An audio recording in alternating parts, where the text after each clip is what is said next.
देशैभर चिसो बढ्दै गएपछि जनजीवन प्रभावित गरिब तथा विपन्न वर्ग कष्टकर जीवन जिउन बाध्य।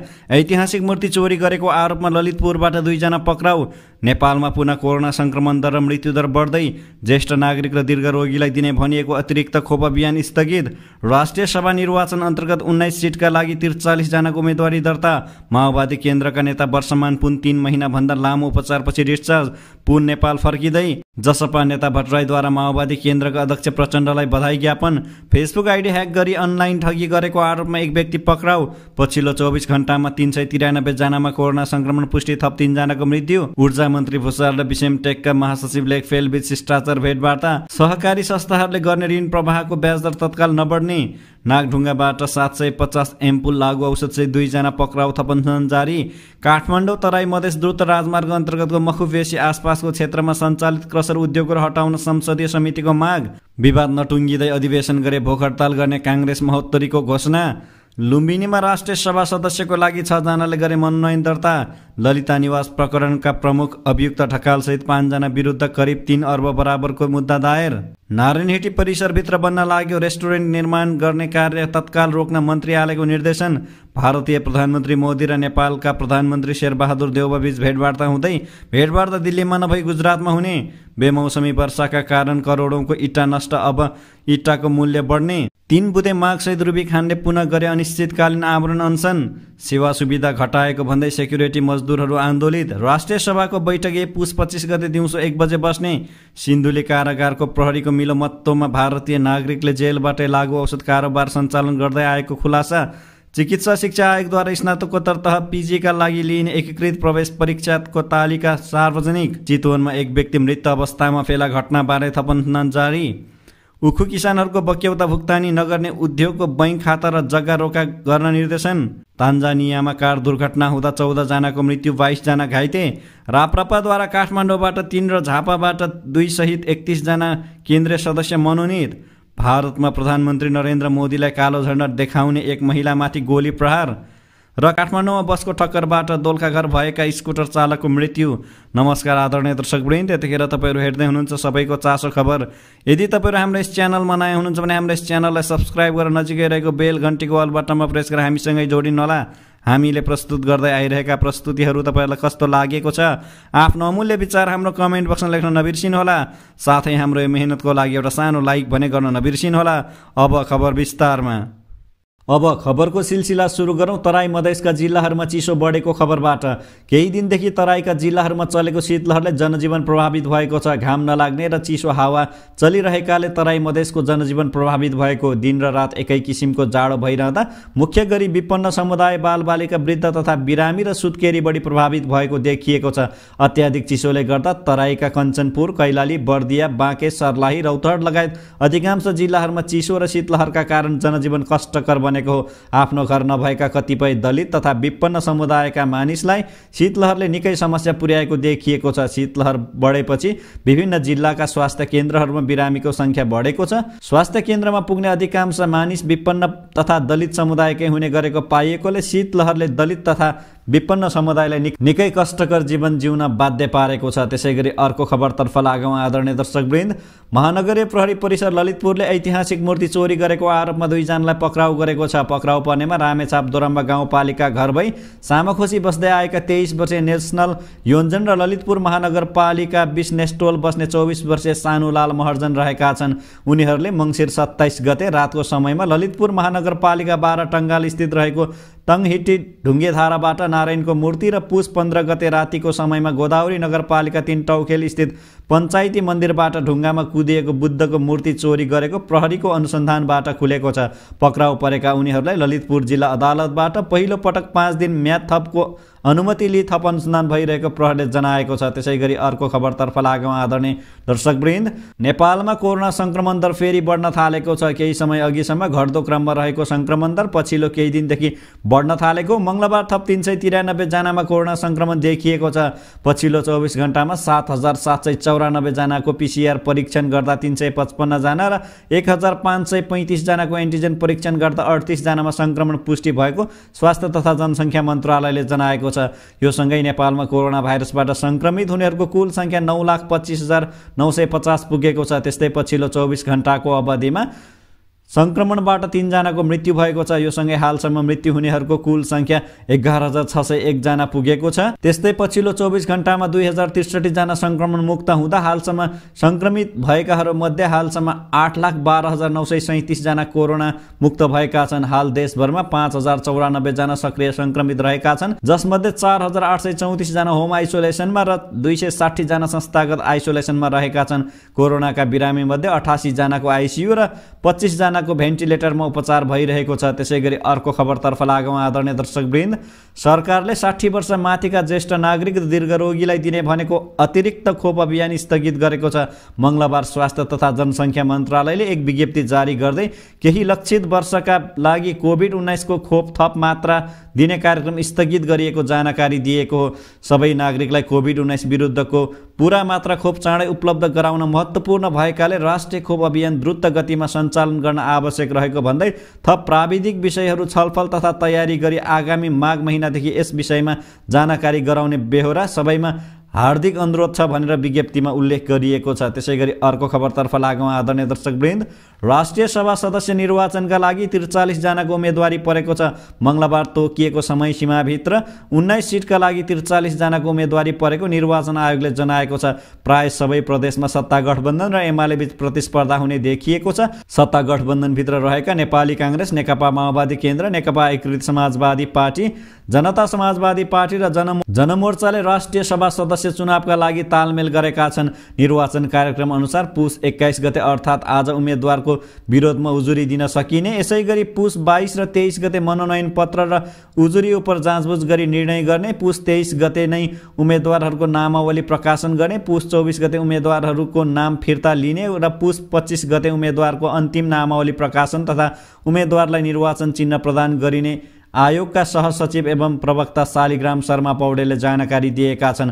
निर्वाचन भने माघ 12 गते हुनेछ। त्यसैगरी अर्को खबरतर्फ लागौँ आदरणीय दर्शकवृन्द। नेकपा माओवादी केन्द्रका नेता वर्षमान पुन अस्पतालबाट डिस्चार्ज भएका छन्। सिक्लर नाजार टाइप 2 सिन्ड्रोम नामक दुर्लभ रोगबाट ग्रसित पुन मंगलबार अपराह्न थर्ड पिपुल्स हस्पिटल अफ सेन्जेनबाट डिस्चार्ज भएका हुन्। उनको थाइल्यान्डको राजधानी बैंकक र चीनको सेन्जेनमा गरी 3 महिनाभन्दा बढी अर्थात् 98 दिन लामो उपचार भएको थियो।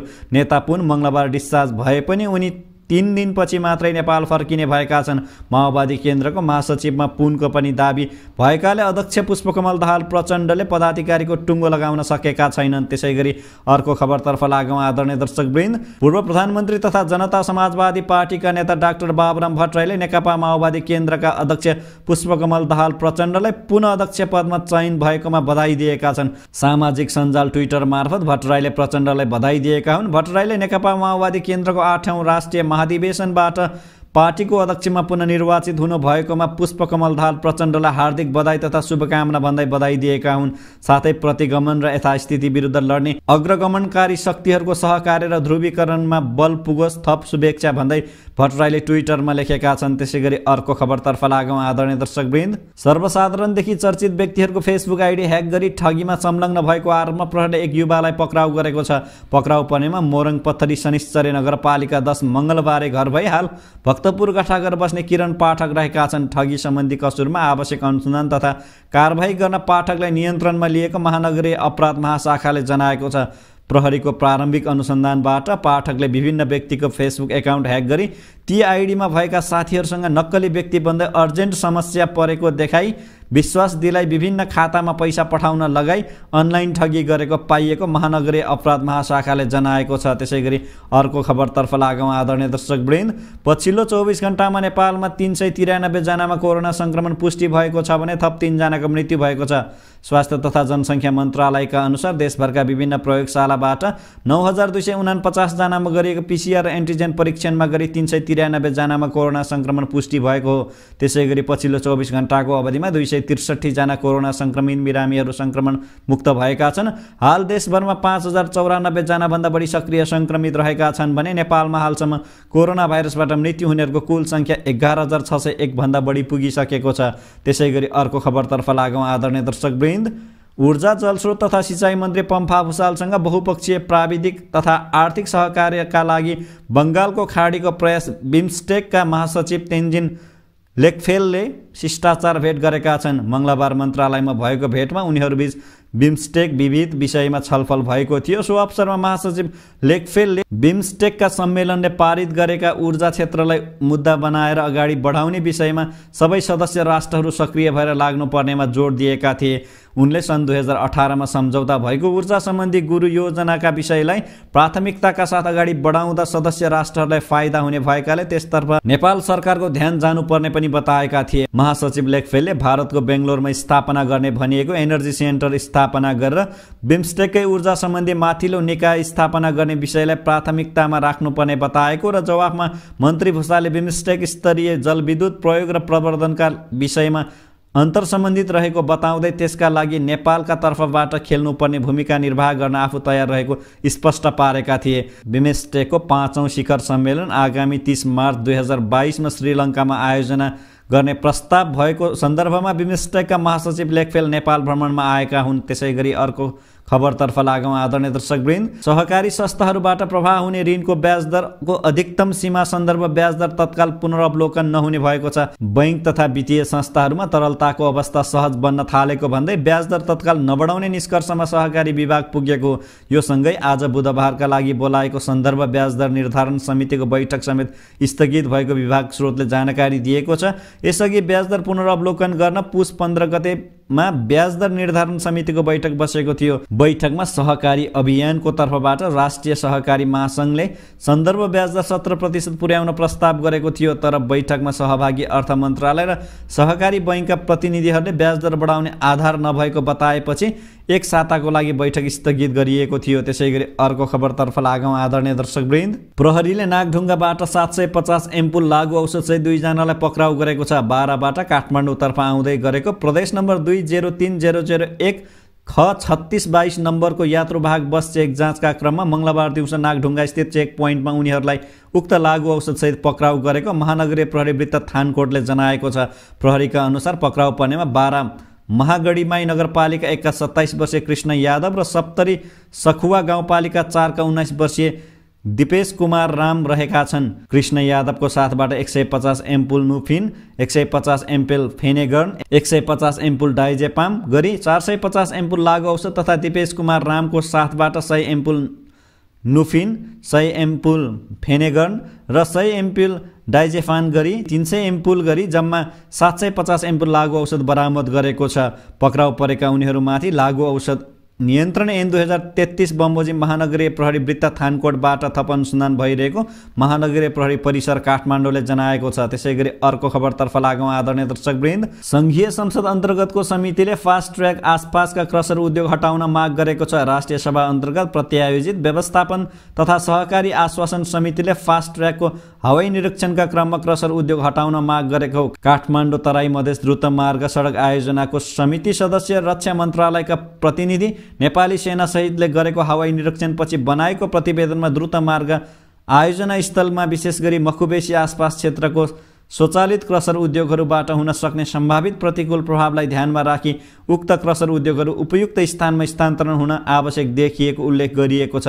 साथै आयोजना निर्माण कार्यको दौरानमा आवश्यक पर्ने थप जग्गा तथा रुख कटान कार्यको लागि आवश्यक प्रक्रिया निर्णयहरूका सम्बन्धमा सम्बन्धित विभाग तथा मन्त्रालयबाट समयमै सहजीकरण गर्नुपर्ने र खोकनाको जग्गा विवाद पनि चाँडै सल्टाउन सहजीकरण गर्नुपर्ने प्रस्तावमा उल्लेख गरिएको छ। त्यसैगरी अर्को खबरतर्फ लागौँ आदरणीय दर्शकवृन्द। नेपाली काङ्ग्रेस महोत्तरीले 27 पुसमा निर्धारण गरेको जिल्ला अधिवेशन अस्वीकार गरेको छ।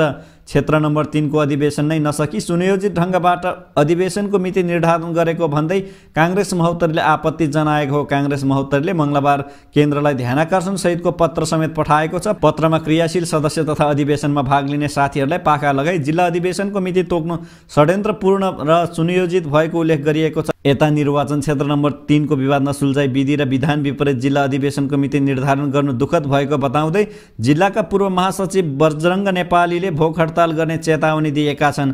उनले मङ्गलबारै काङ्ग्रेस महोत्तरीलाई ज्ञापन पत्र पनि बुझाएका छन्। सो क्रममा उनले विवादित ठाउँहरूको विवाद नटुङ्ग्याएसम्म अधिवेशन गरे भोक हडताल गर्ने घोषणा गरेका हुन्।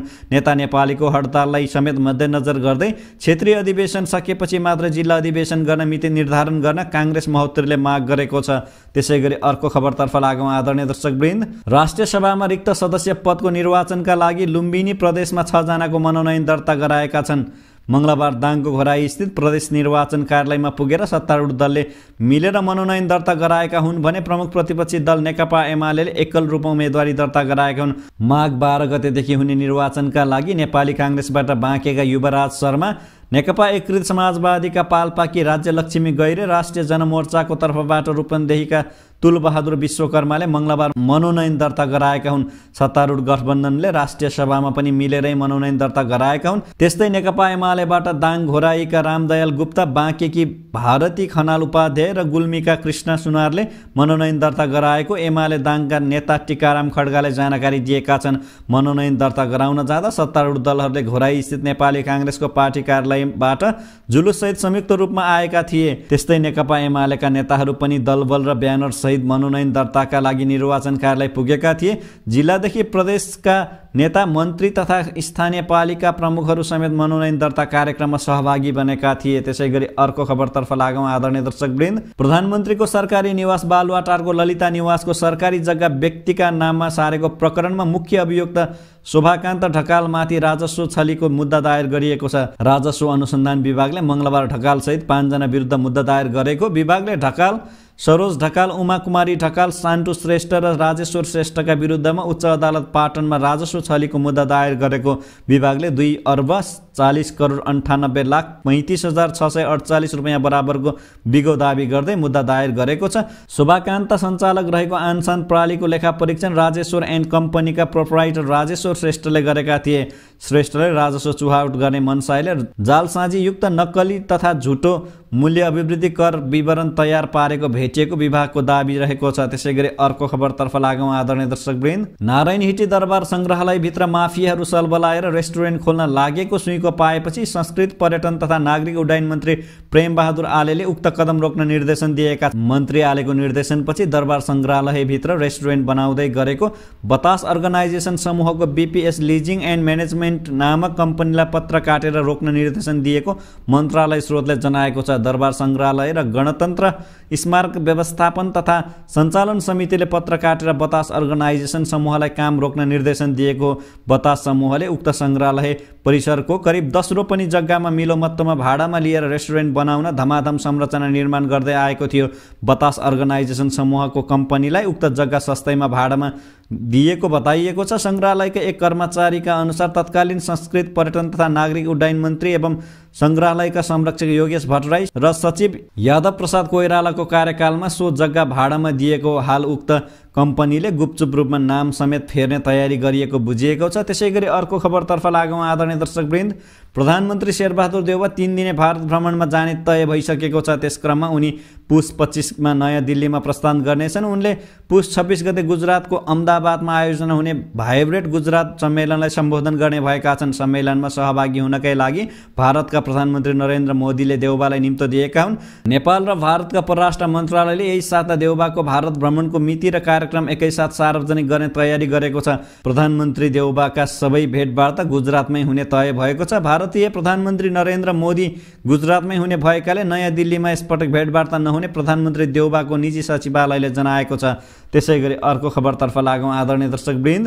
बेमौसमी वर्षाका कारण रूपन्देहीमा 8 करोड मूल्य बराबरको काँचो इँटा नष्ट भएको छ। मंगलबार र बुधबार भएको वर्षाले जिल्लामा रहेको 50 उद्योग मध्ये सञ्चालनमा रहेका 47 वटा उद्योगका 3 करोड 25 लाख गोटा इँटा नष्ट भएको, जसका कारण बजारमा इँटाको अभाव हुने देखिएको छ भने उद्योगीहरू समेत मारमा परेका छन्। विगत 2 वर्षदेखि कोरोनाको महामारीका कारण सङ्कटमा परेको उद्योग व्यवसाय बेमौसमी वर्षाका कारण थप समस्यामा परेको इँटा उद्योगीहरूले गुनासो गरेका छन्। अप्रत्याशित रूपमा पानी पर्दा गोदाममा स्टक गरेर भट्टामा पोल्ने अवस्थामा राखिएको काँचो इँटा ठुलो मात्रामा नोक्सान भएको लुम्बिनी इँटा उद्योग व्यवसायी सङ्घका महासचिव अजय कुमार गुप्ताले बताएका छन्। अब नयाँ इँटा उत्पादन गर्न 1 महिना ढिलो हुने उनले बताएका छन्। व्यवसायीहरूले मूल्य वृद्धि गर्न नचाहने भए पनि कोइला र मजदुरको लागत बढ्दै गएकाले मूल्य वृद्धि हुन सक्ने अधिकारीले बताएका छन्। हाल इँटा प्रति गोटा 18 रुपियाँमा बिक्री गर्दा पनि खासै मुनाफा हुने स्थिति नरहेको उनले बताएका छन्। त्यसैगरी अर्को खबरतर्फ लागौँ आदरणीय दर्शकवृन्द।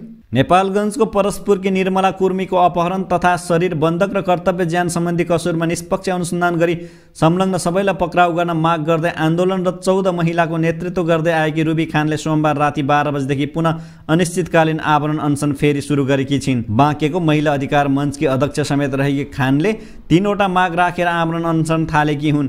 खानले निर्मला कुर्मीको अपहरण तथा शरीर बन्धक र कर्तव्य ज्यान सम्बन्धी मुद्दा अनुसन्धान गर्न सिआइबीको टोली पठाउनु पर्ने, उक्त विषयमा सहसचिव हिरालाल रेग्मीको संयोजकत्वमा बनेको समितिले दिएको प्रतिवेदन सार्वजनिक गरी कार्यान्वयन गर्न पर्ने र निर्मला कुर्मीको न्यायका लागि माइती घरमा आन्दोलनरत महिला अधिकार कर्मीको शान्ति सुरक्षा गर्नुपर्ने सहित 3 माग राखेका छन्। साथै ती 3 मागहरू पूरा नभएसम्म आफू आमरण अनसनमा बस्ने र अरू साथीहरूले माइती घरमा धर्ना दिने निरन्तरता रहने उनले बताएका छन्। त्यसै गरी अर्को खबरतर्फ लागौँ आदरणीय दर्शकवृन्द। G4S सेक्युरिटी सर्भिसेज नेपाल प्रणालीको सामाजिक सुरक्षा ऐन 2074 कार्यान्वयन नगरेको र आफूहरूको सेवा सुविधा कटाएको भन्दै सेक्युरिटी मजदुरहरूले आन्दोलन गरेका छन्। बालुवाटार स्थित G4S सेक्युरिटी सर्भिसेज नेपाल प्रणालीले श्रम ऐन तथा सामाजिक सुरक्षा ऐन 2074 पूर्ण रूपमा कार्यान्वयन नगरेको तथा आफूहरूले पाइरहेको सेवा सुविधा घटाउने कार्य गरेको भन्दै अखिल नेपाल सेक्युरिटी मजदुर सङ्घले आन्दोलनमा उत्रिएको हो। सङ्घले मङ्गलबार G4S सेक्युरिटी सर्भिसेज नेपाल प्रणालीको कार्यालय अगाडि कालो ब्यानर कालो झण्डा सहित प्रदर्शन गरेको हो। कम्पनीले सामाजिक सुरक्षा कोषमा जानु पूर्व उपदान सञ्चय कोषको रकम फिर्ता नगरेको, उपदान बापतको रकम नागरिक लगानी कोषमा जम्मा नगरी आर्थिक हिनामिना गरेको समेत आरोप लगाएको छ। G4S व्यवस्थापनसँग पटक पटक वार्ता गरे पनि आफूहरूको माग सुनवाई नभएकाले आन्दोलनमा उत्रिनु परेको अखिल नेपाल सेक्युरिटी मजदुर सङ्घका G4S कमिटीका अध्यक्ष राजेन्द्र पाठकले जानकारी दिएका छन्।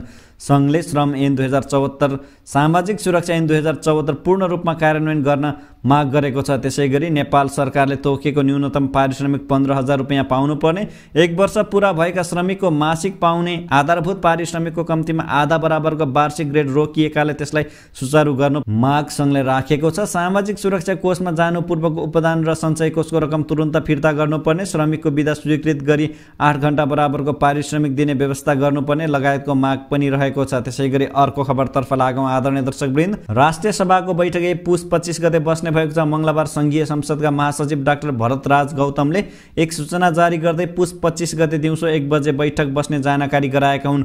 पुस 5 गते बसेको बैठकले अर्को सूचना जारी नहुँदासम्मका लागि बैठक स्थगित गरेको थियो।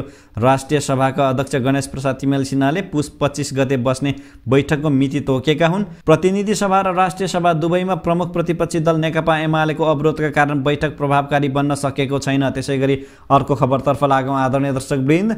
जेलमा कैद सजाय भुक्तान गरिरहेको व्यक्ति र कारागारका कर्मचारीको मिलोमत्तमा लागु औषधको कारोबार भइरहेको खुलेको छ। सिन्धुली कारागारमा रहेको 2 कैदी र कारागार प्रशासनका कर्मचारी समेतको मिलोमत्तमा लागु औषध ओसार पसार कारोबार भइरहेको खुलेको हो। लागु औषधको मुद्दामा 18 वर्ष कैद सजाय तोकिएको कैद भुक्तान गरिरहेका भारतीय नागरिक गुड्डु गुप्ताको योजनामा जेलबाटै लागु औषधको धन्दा सञ्चालन भइरहेको खुलेको हो। प्रहरीको लागु औषध नियन्त्रण ब्युरो अपरेसन एम्पुल नाम दिएर गरेको झन्डै 1 महिना लामो अपरेसनको क्रममा जेलबाट नै लागु औषधको कारोबार हुने गरेको खुलेको ब्युरोका प्रमुख प्रहरी वरिष्ठ उपरीक्षक एसएसपी हृदय थापाका अनुसार गुप्ताले जेलमै रहेका कर्मचारी रिता सारू मगर समेतको मिलोमत्तमा लागु औषधको कारोबार गर्दै आएको पाइएको छ। जेलबाटै धन्दा सञ्चालन गरी लागु औषध कारोबार गरेको आरोपमा 8 जना पक्राउ परेका छन्। ब्युरोको टोलीले सुरुमा काठमाडौँको बौद्ध महाङ्कालबाट सिन्धुलीको हरिहरपुर गढी गाउँपालिका 7 का 23 वर्षीय सङ्ग्राम मुक्तान र सोही ठाउँका 28 वर्षीय पञ्च स्याङतानलाई गत मङ्सिर 16 गते लागु औषधसहित पक्राउ गरेको थियो। ती दुईबाट सुरु भएको अनुसन्धान कारागारसम्म पुगेको ब्युरोका एसपी जीवन श्रेष्ठले बताएका छन्। उनीहरू पक्राउ परेको भोलिपल्ट मोरङको विराटनगर महानगरपालिका 14 का सुरज सिंह ठकुरी र 2 नाबालकलाई ब्युरोले काठमाडौँको चाबेलबाट पक्राउ गरेको थियो। त्यसै गरी पुस 19 गते बालजुका दीपक महर्जन पक्राउ परेका थिए। उनीहरू पक्राउ परेपछि नै सिन्धुली कारागारमा रहेका भारतीय नागरिक गुड्डु गुप्ता, सन्तोष स्याङतान र कारागारकी कार्यालय सहयोगी रिता सारू मगरको मिलोमत्तमा लागु औषधको कारोबार हुने गरेको खुलेको थियो। त्यसै गरी अर्को खबरतर्फ लागौँ आदरणीय दर्शकवृन्द। चिकित्सा शिक्षा आयोगले स्नातकोत्तर तह पिजीका शैक्षिक कार्यक्रमहरूमा भर्नाका लागि लिइने एकीकृत प्रवेश परीक्षाको तालिका सार्वजनिक गरेको छ। आयोगले सोमबार एक सूचना जारी गर्दै माघ 8 गतेदेखि 10 गतेसम्म परीक्षा लिन लागेको जानकारी गराएको। परीक्षा बिहान 11 बजेदेखि दिउँसो 2 बजेसम्म हुने आयोगले जारी गरेको सूचनामा उल्लेख गरिएको छ। आयोगबाट सोमबार जारी गरिएको सूचनाको पूर्ण पाठ तपाईँहरूले स्क्रिनमा देख्न सक्नुहुन्छ आदरणीय दर्शकवृन्द। त्यसैगरी अर्को खबरतर्फ लागौँ आदरणीय दर्शकवृन्द। चितवनमा एक अधवैंशी व्यक्ति मृत अवस्थामा फेला परेका छन्। जिल्लाको भरतपुर महानगरपालिका 1 इन्द्रदेव मार्गस्थित साजन टेलरमा काम गरी बस्ने 12 कलैया नगरपालिका 9 घर भएका अन्दाजी 35 वर्षीय विनोद शाह सोही टेलरमा सुतिरहेको अवस्थामा मङ्गलबार मृत अवस्थामा फेला परेका हुन्। शाहको मृत्युको कारण भने पत्ता लाग्न सकेको छैन। सबलाई पोस्टमार्टमको लागि पठाएको चितवन प्रहरीले जनाएको छ। साथै घटना सम्बन्धमा थप अनुसन्धान भइरहेको प्रहरीले जनाएको छ। त्यसैगरी अर्को खबरतर्फ लागौँ आदरणीय दर्शकवृन्द। उखुको भुक्तानी तत्काल दिनका लागि विभिन्न 5 उखु उद्योगको बैंक खाता र जग्गा कारोबार रोक्काका लागि पत्राचार गरिएको छ। सार्वजनिक लेखा समितिको बैठकमा वाणिज्य तथा आपूर्ति सचिव दिनेश भट्टराईले उखुको भुक्तानी नदिने श्रीराम, इन्दिरा, हिमालयन, अन्नपूर्ण र लुम्बिनीको बैंक खाता र जग्गा रोक्काका लागि पत्राचार गरिएको बताएका हुन्। हाल देशैभरि रहेका 29 वटा चिनी मिल मध्ये 8 वटा सञ्चालनमा रहेका छन् भने 5 वटाले किसानको 8 करोड 70 लाख रकम भुक्तानी दिन बाँकी छ। समयमै भुक्तानी नदिने यी कम्पनीको खाता रोक्काका लागि भूमि व्यवस्था तथा सहकारी मन्त्रालय, अर्थ मन्त्रालय र कृषि तथा पशुपन्छी विकास मन्त्रालयलाई पत्राचार गरिएको सचिव भट्टराईले जानकारी दिएका छन्। उखु किसानहरूलाई समयमै भुक्तानी उपलब्ध गराउनका लागि मन्त्रालयले उखु उत्पादकलाई पटक पटक अनुरोध गरिरहेको सचिव भट्टराईले बताएका छन्। राजस्व सचिव कृष्णहरि पुष्करले किसानलाई सरकारले दिने अनुदान कोष तथा लेखा नियन्त्रक कार्यालय मार्फत कृषककै खातामा जाने व्यवस्था मिलाएको बताएका छन्। उखुमा लागेको भ्याट न्यूनीकरणका लागि छलफल हुँदै आए पनि हुन नसकेको भन्दै उखु किसानसँग सम्बन्धित समस्या समाधानका लागि मन्त्रालय तत्पर रहेको उनले बताएका छन्। समिति बैठकले कृषि सचिव गोविन्द शर्माले 49% कृषकलाई अनुदान बापतको रकम वितरण गरिसकेको जानकारी दिँदै उखुको समर्थन मूल्य छिट्टै तोकिने पनि उनले जानकारी दिएका छन्। लेखा समिति बैठकमा सांसदले उखु किसानको भुक्तानी समयमा उपलब्ध गराउनका लागि सहजीकरण गर्नुपर्ने माग पनि राखेका थिए। त्यसैगरी अर्को खबरतर्फ लागौँ आदरणीय दर्शकवृन्द। दक्षिणी तान्जानियामा एउटा कार भिरमा ठोकिँदा 14 जनाको मृत्यु भएको छ भने 22 जना घाइते भएको त्यहाँको राष्ट्रपति कार्यालयले सोमबार जनाएको छ। प्रहरीका अनुसार दक्षिण पूर्वी मटवारा क्षेत्रको लिदुम्बे गाउँमा आइतबार अबेर राति उक्त दुर्घटना भएको हो। दुर्घटनाको कारण तीव्र गति रहेको र चालकले नियन्त्रण गुमाउँदा उक्त दुर्घटना भएको बताएको छ। तान्जानियाको राष्ट्रपति सामिया सुलुहु हसनले उक्त दुर्घटनाप्रति दुःख व्यक्त गरेका छन्। त्यसैगरी अर्को खबरतर्फ लागौँ आदरणीय दर्शकवृन्द। राष्ट्रिय प्रजातन्त्र पार्टी राप्रपाका अध्यक्ष राजेन्द्र लिङ्गदेनले 31 जनालाई केन्द्रीय सदस्यमा मनोनित गरेका छन्। मङ्गलबार अध्यक्ष लिङ्गदेनले विज्ञप्ति जारी गरेर पार्टीको विधान अनुसार केन्द्रीय कार्य समितिको सदस्य पदमा 31 जनाको मनोनयन गरेको जनाएका हुन्। राप्रपाको विधानले केन्द्रीय समिति 149 सदस्य तय गरेको छ। 149 जना यसअघि नै निर्वाचनबाट चयन भइसकेका छन्। विधान अनुसार अब लिङ्गदेनले 50 जना केन्द्रीय सदस्य मनोनित गर्न पाउनेछन्। लिङ्गदेनको गृह जिल्ला झापाबाट 2 जना सहित लिङ्गदेनले मङ्गलबार 31 जनालाई मनोनित गरेका हुन्। मनोनित हुनेहरूमा काठमाडौँबाट नवीन शाही, डाक्टर गीता भक्त जोशी र सरस्वती केसी अधिकारी, झापाबाट भक्ति प्रसाद सिटौला र अमर बहादुर विष्ट लगायत रहेका छन्। त्यसैगरी अर्को खबरतर्फ लागौँ आदरणीय दर्शकवृन्द। भारतीय प्रधानमन्त्री नरेन्द्र मोदीलाई कालो झण्डा देखाएकी एक महिलामाथि गोली प्रहार भएको छ। गोली लागेर घाइते भएकी ती महिला अस्पताल भर्ना भएकी छिन्। उत्तर प्रदेशको सुल्तानपुरमा प्रधानमन्त्री मोदीलाई कालो झण्डा देखाएकी रीता यादवमाथि गोली प्रहार भएको। खुट्टामा गोली लागेर घाइते भएको उनलाई सुल्तानपुर जिल्ला अस्पतालमा भर्ना गरिएको छ। उनीमाथि गोली चलाउने व्यक्तिको भने पहिचान हुन सकेको छैन। गत नोभेम्बर 16 मा प्रधानमन्त्री मोदीले पूर्वाञ्चल एक्सप्रेस वे उद्घाटन समारोहलाई सुल्तानपुरमा सम्बोधन गरिरहेका बेला रीता यादवलाई कालो झण्डा देखाएकी थिइन्। सो समयमा प्रहरीले उनलाई नियन्त्रणमा लिएर 2 दिनपछि छोडेको थियो। सो घटना भएको 1 महिनापछि उनी काङ्ग्रेसमा प्रवेश गरेकी थिइन्। उनी त्यसअघि सुल्तानपुरका प्रखर सामाजिक कार्यकर्ताको रूपमा परिचित थिइन्।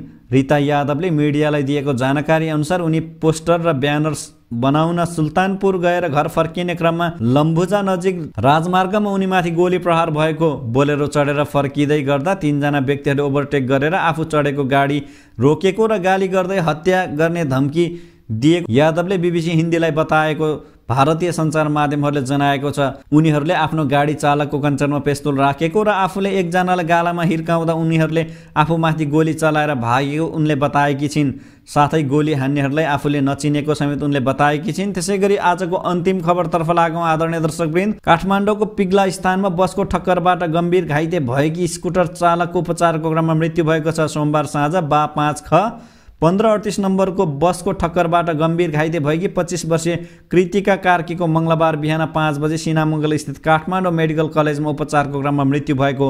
दोलखा घर भएकी कार्की काठमाडौँ शान्तानगर बस्दै आएकी थिइन्। बागमती प्रदेशको 02021 प 1935 नम्बरको स्कुटरमा सवार कार्कीलाई एयरपोर्ट गौशाला सडक खण्डको पिग्ला स्थानमा सोमबार साँझ 6:15 बजे बसले ठक्कर दिएको थियो। हवस् त दर्शकवृन्द, आजको लागि खबरहरूको सिलसिला यति नै।